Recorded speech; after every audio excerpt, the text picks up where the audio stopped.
Hey guys, welcome to the Drone Horizon podcast. I'm Alex, and today I'm joined by Kurt Jurgen. Kurt, would you like to introduce yourself?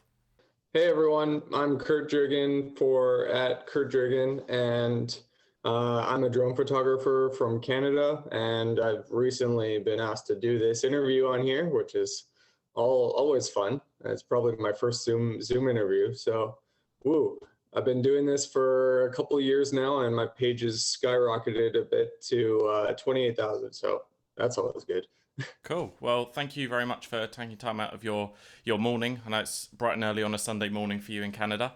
So as always, we've asked you to send over sort of three pictures that are your favourites and that kind of thing. So we'll start off by talking about the car and the snow. So do you want to talk us through why you've chosen this shot? Well, it was actually probably one of the first or second snowfalls that we had here, and I just basically took the day off work and I drove straight up into the country, and I was like, okay, I need to find a really cool parking lot. Like, I didn't even really plan on doing that with my car, but the parking lot I found was on a hill, and I threw my car in there, and then it just started to slide around, and then I threw my drone up in the air. I was like, hey, I kind of have a cool shape going on here. Like, I looked at the geometry, so as you can see on the bottom of that photo there's a little bit of a skid, and that's where I realized what I was doing. So then I looped my car back around an extra time to try and get that six going. So that was a fun one because I was actually going there for the lake that was there. It's shaped like a heart. I was trying to do a Valentine's Day post instead, but I found that while I was there. So I was like, bonus, this is great. And just looked like a lot of fun. Yeah, I mean, especially with snow as well. I think snow can definitely transform an image from being something quite mundane to something quite interesting. I mean, sort of just through the course of talking to people on the podcast, I've seen a couple of shots that people have shot the same location with snow and without snow, and they always prefer the snow shot just because it makes it seem that little bit more interesting. And obviously, here, sort of having that blank snow just means that it's a canvas that you can sort of paint whatever you want to on it. Yeah, that's what I was thinking too. That's why I'm so excited that it's winter right now because we finally have snow. Yeah. I mean, sort of one of the reoccurring themes I sort of see with your both your profile and the shots that you've sent over is that you're sort of quite you tend to sort of look for patterns and shapes in things and symmetry. So is that something that you always look for in your shots, or is it something that you just happen to sort of come across one day and sort of roll with it? I always try and find something unique. So I spend a lot of time on Google Maps, to Google Satellite, Google Earth, looking around, seeing what's in my area. Because, like, I don't know if you know anything about Toronto and the surrounding area, but there's not a whole lot of beautiful landscapes. Like, we have pretty flat lands and no mountains and one giant lake and some smaller ones, but you really have to drive quite a bit to get to what people always call in Canada the nature. So I always strive for top downs when I can, just because it's something that we have an abundance of, and we have, as you could probably tell, a wide variety of geometry in the area that I could play with.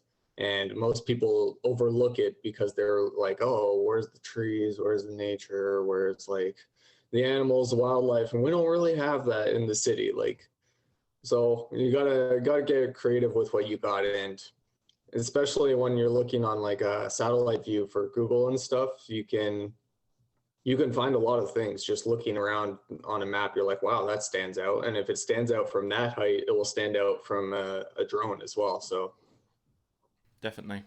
keep my eye open for that. So obviously we've talked about the pattern and that kind of thing, but do you still travel and go looking for sort of that nature photography, as you say?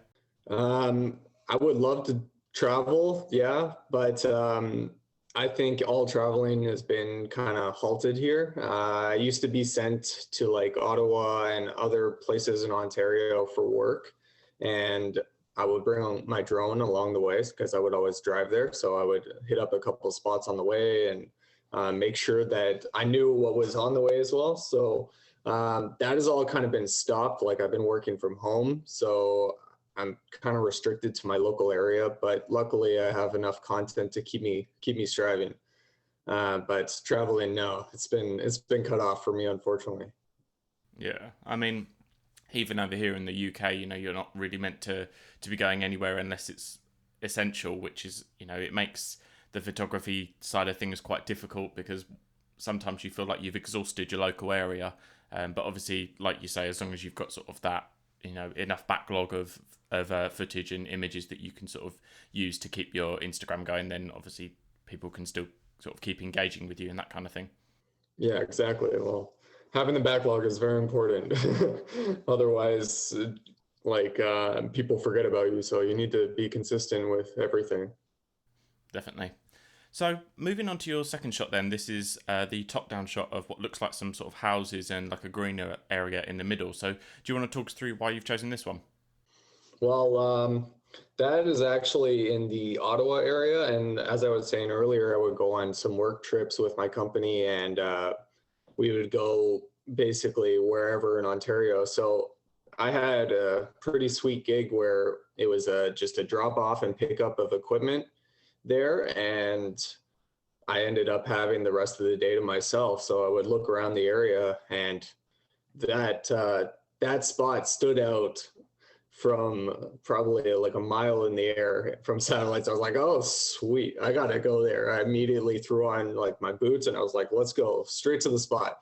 Um, there's two of those actually, one's still to come, but they're almost identical.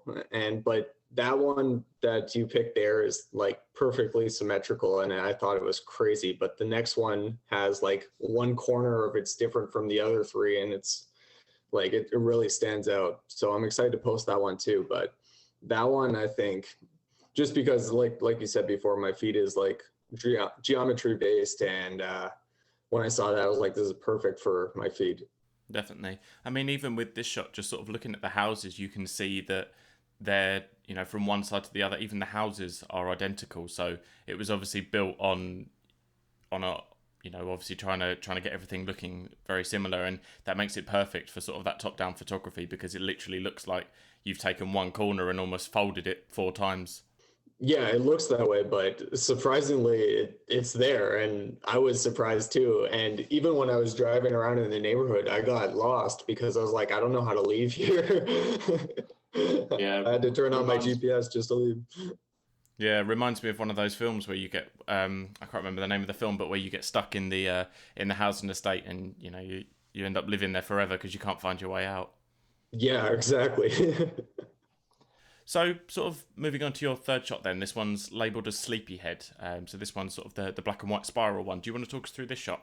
Yeah, so that's just another one of my finds that are local enough, but I'm not going to reveal the spot.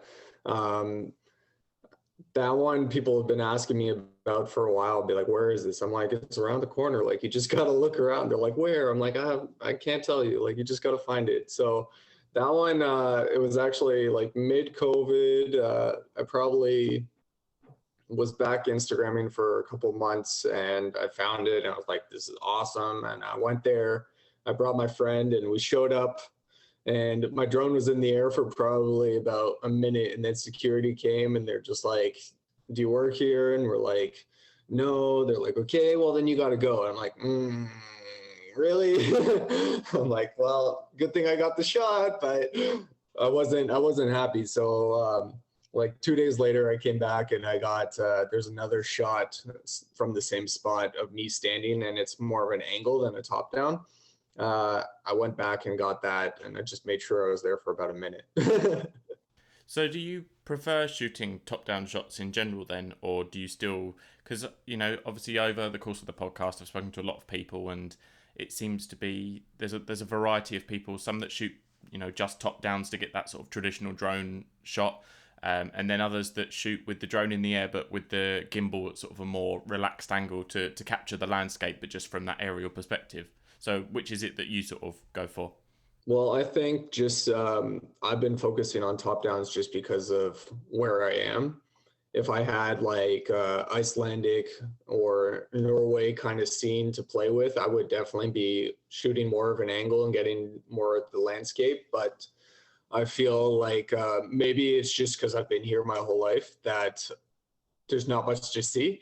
And I don't think, other than like downtown Toronto, there's not anything too exciting to show people. So I find, at least from a top down, people don't really know that I'm just from like a suburb of Toronto compared to like anywhere else like in the world. Like I could be anywhere if I didn't tag those geotags. So I prefer just to shoot top down just because where I am. If I was somewhere else, I would definitely be mixing it up a bit more. But I feel like my feed has definitely been kind of, I've been using all the top downs on like the corners of my grid, and just basically that's how my feed is going to be laid out, and it's going to continue that way because people seem to be happy with my feed. So Definitely. Obviously, we've sort of talked about the fact that you fly in downtown sort of Toronto and that kind of thing. How do you find the drone regulations out in Canada? Because as far as I'm aware, they're quite strict in comparison to a lot of other countries. So what's it like sort of flying in Canada? it is strict. It honestly, like, before the regulations even came out, I had a drone back in 2015, and then 2 years later, they basically stopped everyone from wanting to buy drones because of all the rules they put out. Just this last year, I got my basic license because I figured it was time. I've been just droning around the area without one for a long time, and like it was probably time to get it. And but we have two levels in Canada. We got the basic license, which is not flying near people, not flying over people, basically 30 meters away from everyone, and then away from airports, the usual stuff. And then you can get the advanced one on top of that, which I'm working towards, where you can fly over people as long as your drone is acceptable and not like a makeshift one that you made in your backyard. Yeah, but that one, the advanced one specifically, like you have to do a test online, and then you also have to do in-person flight review, and that's what I have left is the flight review, and that's where they like basically you become a pilot for a drone, which is kind of crazy to think that you could be a pilot with such a small little thing. Yeah, I mean, I saw a YouTube video. I can't remember who it was by, but they were talking about sort of the regulations in Canada and almost saying that to take that advanced test, you have to learn, all of the sort of airways speaking code and everything to do with aeroplanes. You, as you say, you're basically a fully fledged pilot, but you just don't know how to fly the actual aeroplane. So is that sort of what it's like? That's, yeah, pretty much it. Like when I was doing the advanced written test, I was like, wow, I feel like I should be flying a plane instead of a little remote control. Like it was definitely a challenge, and it took me at least 2 tries to get through it. Yeah, I mean, That wasn't fun. yeah, I mean, I guess they're there for a reason, but obviously it makes it, people that want to pick up a drone to sort of do it as a hobby, it makes it difficult to sort of get started with it, I guess, because you can't just try it out, and if you don't like it, then I'll just put it down to sort of a mistake. But obviously, if you've got to go through that, that basic license, and then obviously get the drone on top of that, it makes it sort of all quite time consuming and probably costly as well. Well, costly, honestly, no. The basic test is only $5 to do it, and all you have to do is just register your drone on top of that. But since DJI has been making like the Mavic Mini and stuff like that, you don't need a license for that. So you can basically just go to the store, buy that, and it can do almost what any other drone would do, just without probably the range and the camera quality. But if that's what you want, is just to fly a little object in the air, then that's a good drone for you. Yeah, definitely. I mean, that sort of brings us nicely onto the kit that you use. So do you want to run us through what kind of stuff you use and what drone you use and that kind of thing? Sure. I just ended up grabbing it. I fly a Mavic Air 2, and I also have a Phantom 4. Like Phantom 4 was my first drone, but I'm just unrolling it here. There we go. So this is what I ended up flying. I made my own graphics for it. Looks pretty cool. But yeah, this is my main drone now. Like I said, when I started droning in 2015, I had my Phantom 4, and it was a good drone, but I found, at least in the suburbs of Toronto and downtown, the range was restricted because there's just too much interference from everything going on that I felt like I needed to upgrade. And this drone now is so much better. Like, it's faster, it's smaller, it's portable, and it can go a lot further too. Like, although the rules in Canada are pretty strict, if you're smart and safe about it, like, you can go pretty far and not cause any harm to anyone. So I like using this one a lot more. So how comes you've not sold your Phantom? If I'm assuming you sort of still got it with you, is it something that you use occasionally or just not at all now? I thought about selling it. I lined up a sale with my friend, and then I don't know. I just felt like I need to keep it. Like, I have a bunch of old cameras from my grandfather that he gave to me, some film, some digital, and I felt like it was just like another one of those cameras. I felt like I had to keep it. So although I could have made some money off it, I was like, it's not even worth it. Like, it still flies, it's still great. Like, I was just probably going to put it on my shelf eventually and just have it sit there and collect dust, but still cool. Like, and like, occasionally I think, like, we have taken it out recently, but for the most part, it's just me flying. So I only fly one drone at a time. So just stick with that. Yeah, I mean, I guess it's probably handy to have a backup as well. If anything were to ever happen to your Air 2, that you could sort of substitute it with the Phantom for if needed. But obviously, for you, probably the Air 2 is perfect sort of size and weight and everything like that. It's a great drone, and I think it definitely sort of is one of those ones that stands out now, especially when you compare it to sort of the 2 Pro and that kind of thing. Oh yeah, like, I picked the Air 2 over the more advanced one just because of, like, the capabilities. Like, I was talking to some of my friends who are also droners, and they have the Pro 2, and they're just like, you honestly, they're pretty much the same drone, just the camera's like slightly better. But for what we're doing, like for Instagram, like, it doesn't even matter. Like, the screen's so small, and no one really, well, I'm sure people care, but like, I don't care. Like, it's good enough for me. So Yeah, I mean, I guess it comes down to your use cases and that kind of thing. If you are doing that professional work and you need to blow pictures up for that that bigger size, or you're shooting in dark and you need that 1 inch sensor, then it's sort of worth spending that little bit more. But for sort of general use and Instagram shots and that kind of thing, the Air 2 is a fantastic bit of kit. yeah, exactly. Like, I don't think I'm going to be doing anything professional with this drone anytime soon. So, especially needing the advanced license to make some income in Canada from it. I'm not there yet. So, unfortunately, like, if I were to start getting on clients to do drone work, I would get myself in some trouble. So I rather just stick to what I'm doing, having some fun, hanging out, finding some cool spots, showing off what people don't really know about the area. Like, a lot of people that follow me are pretty local, and they're just like, "Where do you find this?" I'm like, some of the spots I'll tell them at least a rough idea, and so they can find it themselves. But other spots, I'm like, sorry, like, it's close.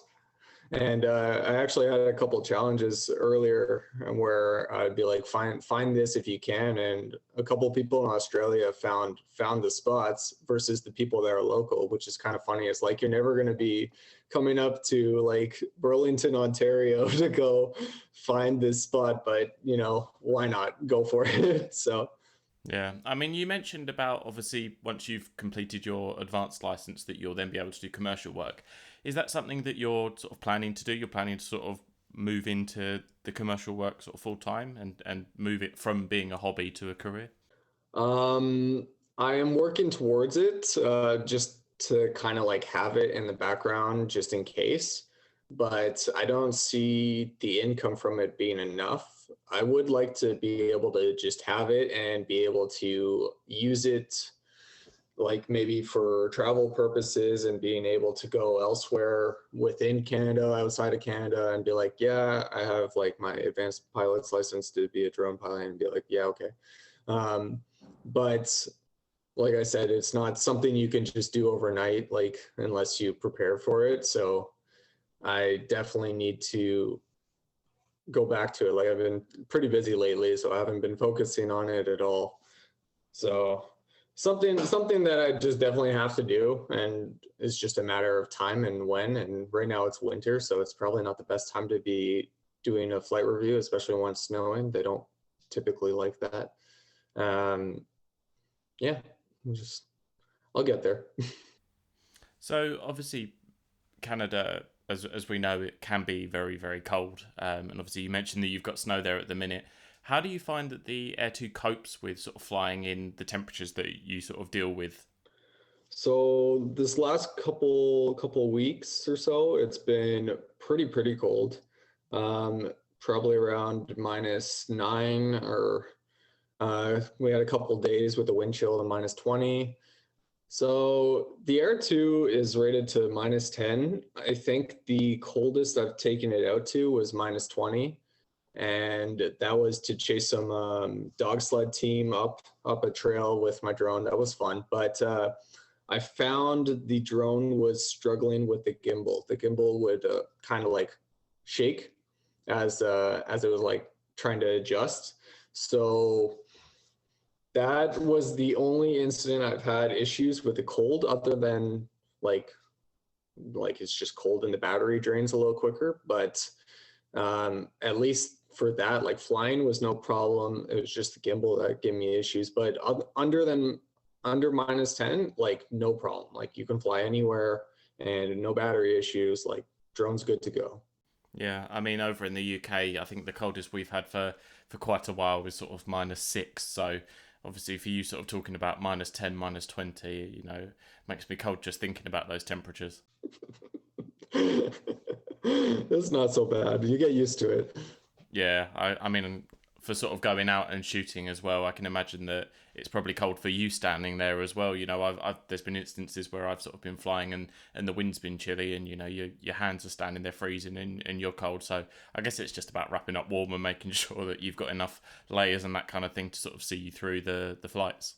Oh, for sure. I think that day I went out -20. Like it wasn't supposed to be that cold, but it is just the day they chose, because I was meeting up with, like I said, with the dog sled team to drone them, and they picked honestly the coldest day of the week. I'm like, all right, well, let's get it over with. So I had like leggings, I had Under Armour on, like full body suit and gloves, hat, like everything. My whole body was covered, and I was still cold. I was like, okay. So was it snowing that day that you did the stuff with the dog sled, or was it just -20?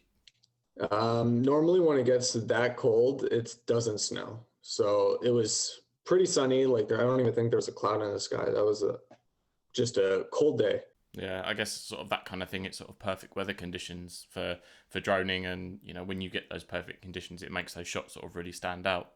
Yeah, for sure. Like that's one thing about photography. It's all about conditions. Like you can go to the coolest spots in the world, but if conditions suck, like you're gonna have a shitty photo. Yeah, I mean, you sort of briefly touched on earlier that your grandfather gave you sort of a couple of cameras and that kind of thing. So, do you want to sort of run us through how you first got interested in photography and how that sort of led to where you are now? Oh, geez. Well, that is a weighted question for sure.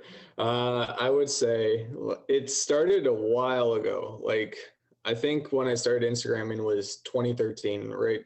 Pretty much when, I don't know, like everyone was still taking selfies and like just doing all kinds of random things. Um, and then I wasn't into photography at all at that point. Like I didn't even have a camera. I was just taking photos with other people's phones, and or they were taking photos of me. I would just repost them. Like I had no idea what I was doing.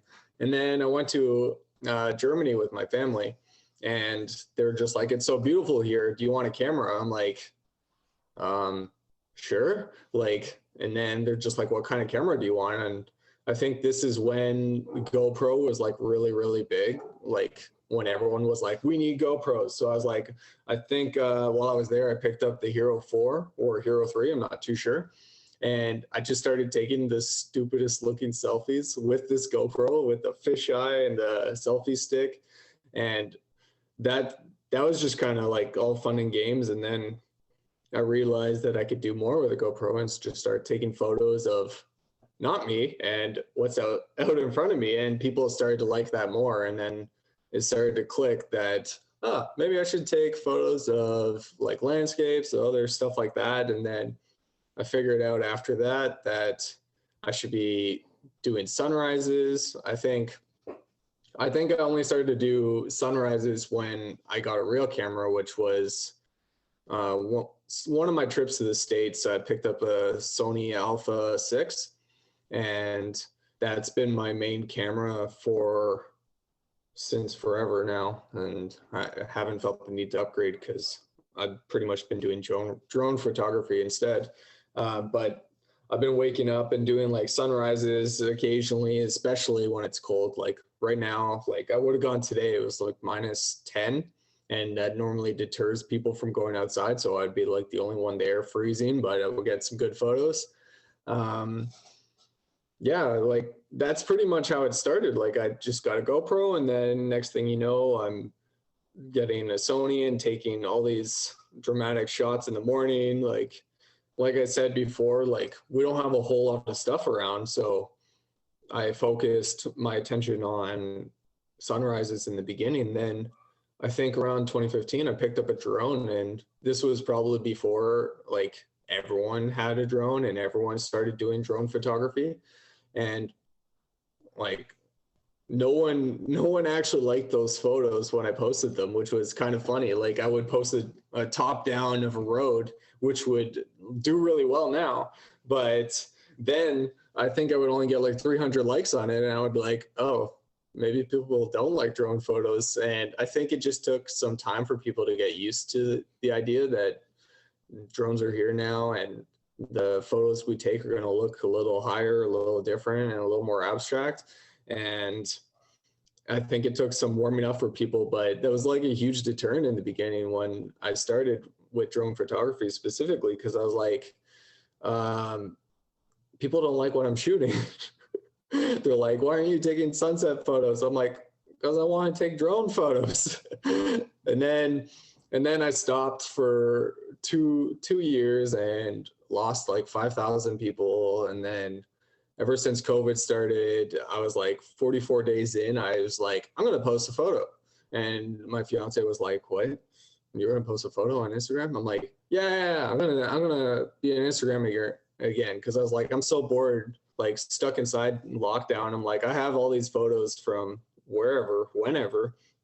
I'm like, might as well start posting them again and see if they take off. And ever since I think it was April or May when I started till now, I'm up like 12,000, 13,000 people from that, just being like consistent and posting. But now everyone loves drone photos, which is great. So I'm here for it. So would you say that you sort of growing your Instagram to where it is now was purely down to sort of just posting consistently, and obviously where people have sort of been in lockdown and been able to, you know, just sit on their phones all day and then sort of endlessly scroll? Would you put your sort of success with Instagram down to just sort of consistently posting?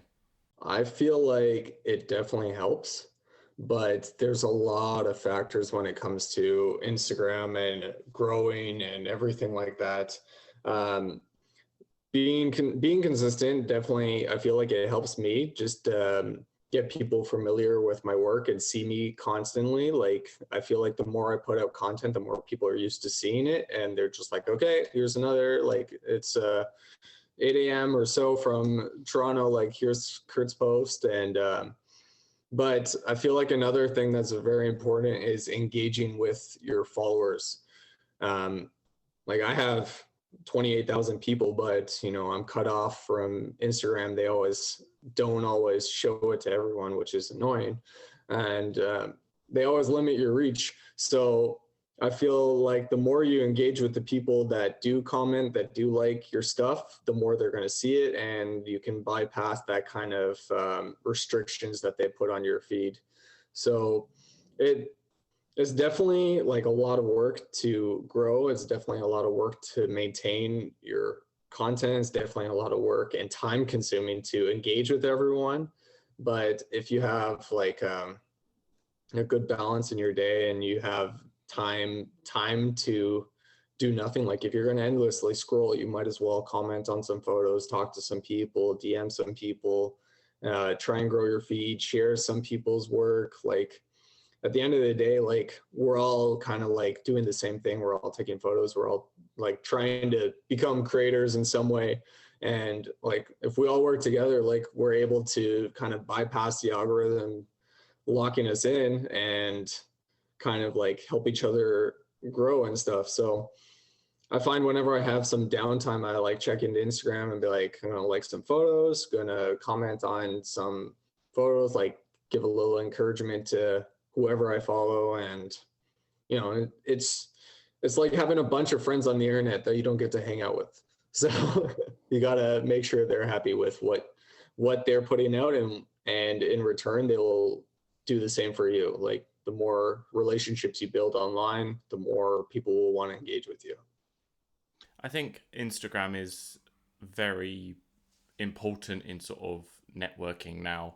I mean, obviously, when it first sort of started out, it was, you know, a picture only sort of social network. But I guess now more than ever, it's as much a business tool as it is a networking tool as well. So, you know, basically everybody that I've done the podcast with, I have spoken to through Instagram, and you know, I still speak to them now and then. And obviously, I got in touch with yourself through Instagram, and I think it's almost like a business tool in the sense of sort of building your virtual portfolio of all of your shots and all of the work that you can do.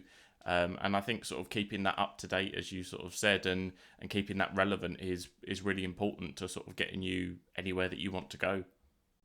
Yeah, 100%. Like I wish I could post everything I take at the same time and then just be like, I'm tired and here it is, the internet. But unfortunately, that's not how you play the game. So you got to space everything out. You got to put it out one at a time. You can't overwhelm your people, because if you post 8 things in a day, they're going to unfollow you. They're like, this is too much content. I can't handle it. So it's all about playing within the rules and just showing yourself off as best you can. Like I'm not sure if you said, but your grid is like your portfolio, and if it looks nice, people are going to want to scroll a little further down, look at some other things that you have. Like first thing people notice when they come to your feed is your grid, and that's what I spend actually a lot of the time planning, is my grid. Like I try to space out my drone photos with the sunset, and who doesn't like a good sunset, right? In between some drone shots, like people seem to be pretty happy with my feed. I'm sure if Instagram wasn't hiding me with the algorithm, I would be a little higher up in the field there too. So when you go out shooting for your drone shots and that kind of thing, do you take shots with the intention of posting them to Instagram, or do you take shots and sort of when you're going through later think, oh, okay, that would work with my feed, and you know, maybe this one will work as well? Or is it sort of a case of when you are shooting that you think, right, this one I can post, you know, this would go really well next to this picture, and sort of plan ahead? Well, I always plan ahead. So on my Google Maps, I have honestly probably thousands of spots in my area, outside my area, around other places that I would be going to. Like I plan my spots ahead, not necessarily to post right away, but just to have content. So like I said before, like I've talked to some guys and they're like, oh, I like don't know where to go. I have no content. Like I need to come up with something to post quick because I don't have anything for this week. I'm like, well, that's why like when I go out to spots, I don't try and post it this week. I'd like to at least have it in my back pocket and be like, okay, like I don't know where this is going to go yet, but I'll at least have it. And like when the time comes, I'll know. Like I have like I said, a pretty large backlog of just content ready. And like I spent probably a couple hours every month planning out that month specifically, just so that way like I have winter shots in winter and so forth kind of thing.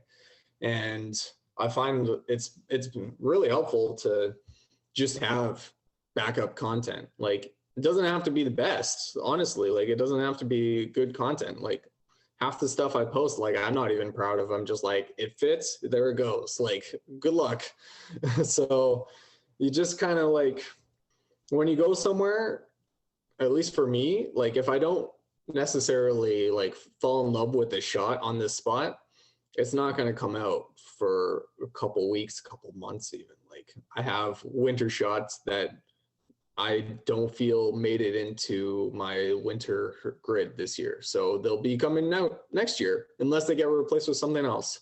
So it's just a matter of when I feel it's ready to come out and if I have something to pair along with it. Because I plan my grid in kind of like a 9 square block. And the bottom of it is a transition to my block from before. And the top is a transition to my block above, and then in the middle is a centered photo of some sort. It could be a top down, it could be a landscape, it could be anything as long as it's centered.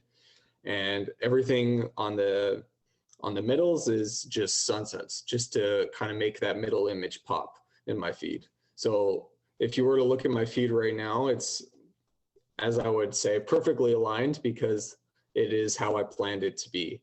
And unfortunately, when you post one photo after that, everything shifts and everything kind of looks stupid. And you're like, but I try and plan everything so that way it looks, I guess, aesthetic when you open my feed. But unfortunately, some days when you show up to my feed, you're like, everything looks kind of off. And it should, because it's not planned to be that way. Yeah, and I think having that sort of continuity between your images and having that consistent feel is really important. I mean, having sort of that signature look. I mean, even if, you know, if we took your profile and screenshotted your grid and, you know, and sent it to a load of people, they would probably be able to tell that it was your pictures because of the way that you post things and the way that you edit things and that kind of thing. I mean, it was interesting you sort of mentioned about posting shots that you're sometimes not proud of, because, you know, there's been a couple of people over the course of the podcast that have said that sometimes shots that they're not proud of have done better than the ones they are proud of. So do you find that sort of something similar for you as well? That just makes me laugh. Yes, I find that all the time. And then there's posts that I don't think are going to do well. And I'm holding on, or posts I'm holding on to, and my fiance will nudge me. She'll be like, "Why are you not posting this photo? Like, get it in there now." And then it blows up to like 4K, and you're like, "Oh, yeah, okay, you're right." So it's just kind of funny because like it really depends on if the algorithm's good to you that day or not, because my reach will drastically change from day to day, and it's kind of frustrating to see. But when it's good to you, it's pretty damn good to you. So but it's funny because you don't want it to be good to you on the days that you don't like if it's on a bad photo, you're like, no, couldn't it be on the photo from yesterday or the one that's coming tomorrow? And they're like, no, that's what you get. So I'm like, So it's funny that you say that, just because it's true. Like what you think necessarily what you like isn't what everyone else likes. And like I could be posting some really sweet top downs and the drone community will go wild, but everyone else will be like, I don't like that at all. Like it's too abstract for me. It looks weird. The colors are weird. They're like this weird shadow, and it's really like hit or miss sometimes. But then sometimes you'll get a shot that you're proud of and you post it and nothing happens. And you're like, man. So it's just kind of hit or miss. It's funny though. Yeah, I think sort of as photographers, we're very self-critical of our own shots, and even sort of looking back at things, we think, oh, we could have done that better, we could have done that better.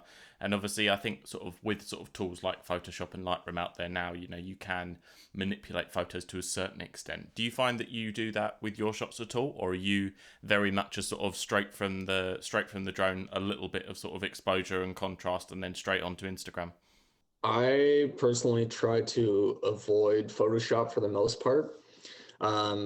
For some, I definitely have to because I have something in mind, and like I got something with my drone, but it wasn't exactly what I was looking for, or the location had some like trash on the side or anything like just kind of like distracting from your subject. So I try to not use Photoshop, but I won't say that I don't use it because sometimes I do and sometimes I have to. Like I have something in mind and I want it there, and I won't be happy with what I got until I make it what I got. So they're both very useful tools, and I find Lightroom is pretty much the way to go. Like if I can get a photo out with just Lightroom, I'll do it. Like I try to not do Photoshop because if anyone looks at my photos, they will probably be able to tell it's Photoshop. I'm not the best at it, but Lightroom all day. I think as well that, you know, I think it's all about us trying to get the best image that you can with the camera. I mean, I think in sort of the world that we live now with the amazing cameras that you can get on smartphones, and obviously the power of sort of programs like Photoshop, it can be very easy to take a shot and think, oh, I'll just fix it in post. But sort of striving to get that shot that you want with the camera, and then just using, say, like Lightroom just to sort of finish it off, I think that is almost a skill in its own, trying to sort of steer away from using platforms like Photoshop. I mean, as you say, sort of sometimes it is inevitable if there's sort of rubbish or distractions and that kind of thing, which realistically you can't move out the way. But I think sort of the attitude that you have towards editing and trying to sort of keep it as true to life as possible, I think especially with your shots sort of shows through, because it makes you realize that everything you post is just sort of through hard work and looking for the specific shots. Well, it definitely takes a lot of time to find it. So when I find something, I definitely don't want to change it unless I feel I really have to. And a lot of the times, like I said, people just don't know what's around, and or they overlook it because they've seen it so often. And it's just kind of like, if you look at it from a different perspective from the sky, it looks pretty good. Just people don't realize it. Like it could be just a parking lot downtown Toronto. Everyone walks by it, drives by it every day. They don't think anything of it, but you throw a drone in the air and you're like, oh, there's a pretty cool pattern on the ground there that someone painted there. Someone took time to. So you got to appreciate it, and you don't want to change it. Like specifically when you're working with geometry, other things, like that's someone else's art too that you're just showcasing.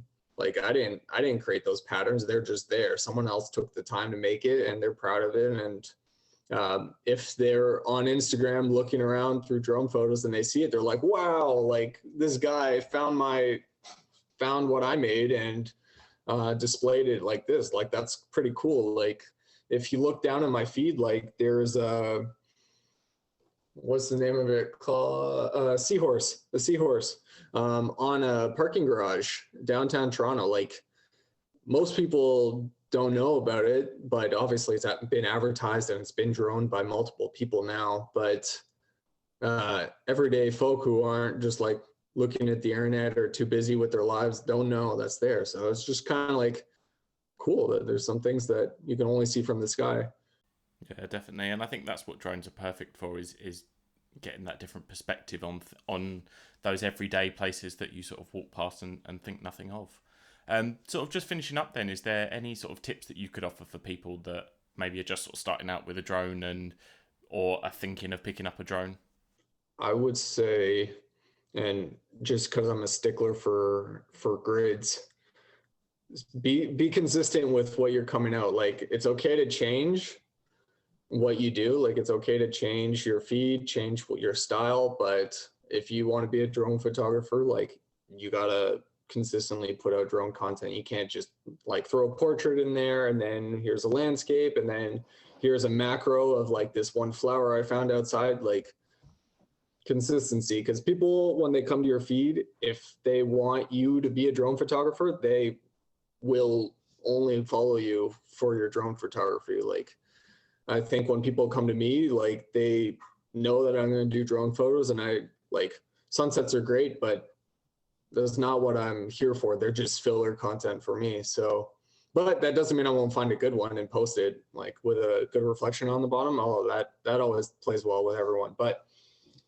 like, if you're starting out with drones and you want to do well, you got to be consistent and find some cool spots that some people haven't found, because I'm sure there's multiple drones in your area, and there's obviously going to be some guys with some bigger accounts around that go there every day, and everyone's kind of like it's kind of like a competition too, where like you'll have friends that go to a spot before you and you're like, oh man, you beat me to it, but maybe you can make the photo better than they can. Like, it's fun. Like, I don't know, it's kind of like a game, or at least for how I feel with the local guys, because everything's around. It's just who's going to get there first.